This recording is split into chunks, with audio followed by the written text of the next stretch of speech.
கஷ்டங்கள் வரும்போது இறைவனை வேண்டுகிறோமே, இறைவன் நம்மை எப்படி காப்பாந்துகிறார்? அரசே, நதேவா எஷ்டிமாதாய ரட்சந்தி பசுபாலவத் எந்து ரட்சிதமிச்சந்தி புத்தியா சம்யோஜயந்தி தம்.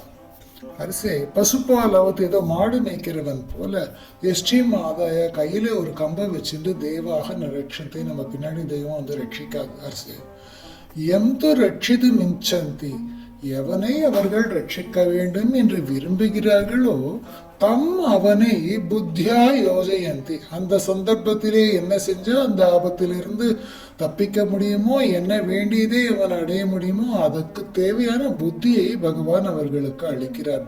அரசே, அதானே தவிர நம்ம பின்னாடியே தெய்வம் வந்து நின்று ஒரு குச்சியை வச்சுன்னு மாடு மேய்க்கிறவன் போல நம்மளெல்லாம் மேய்க்க மாட்டார் அவர் அப்படின்னு சொல்றாரு. இந்த விஷயத்துல மகா பெரிவா என்ன சொல்றா அப்படின்னாக்க, நல்ல சிந்தனை தான் நம்மளுக்கு பாதுகாப்பு. பகவான் நேரில் வந்து நம்மளெல்லாம் தூக்கி செல்ல மாட்டார். ஆனால் ஒரு கஷ்டம் வரும்போது நம்ம மனசில் இது செய் அதை செய்யாதே என்ற ஒரு எண்ணத்தை உண்டாக்குவார். அந்த தூண்டுதல் தான் இறைவனின் பாதுகாப்பு. தவறான வழியில் செல்பவனுக்கு முதல்ல அவன் புத்தி மட்டும்தான் கெட்டு போகும், அதை கவனிக்க வேண்டாம். விதி மற்றும் புத்தி, விதியை யாராலும் மாற்ற முடியாது என்பார்கள். ஆனால் அந்த விதியையும் கடக்கும் சக்தியை ஒரு நல்ல புத்தியின் மூலம் இறைவன் நமக்கு தருகிறார். புத்தி சரியாக இருந்தால் எப்பேற்பட்ட ஆபத்தையும் கடந்து விடலாம்.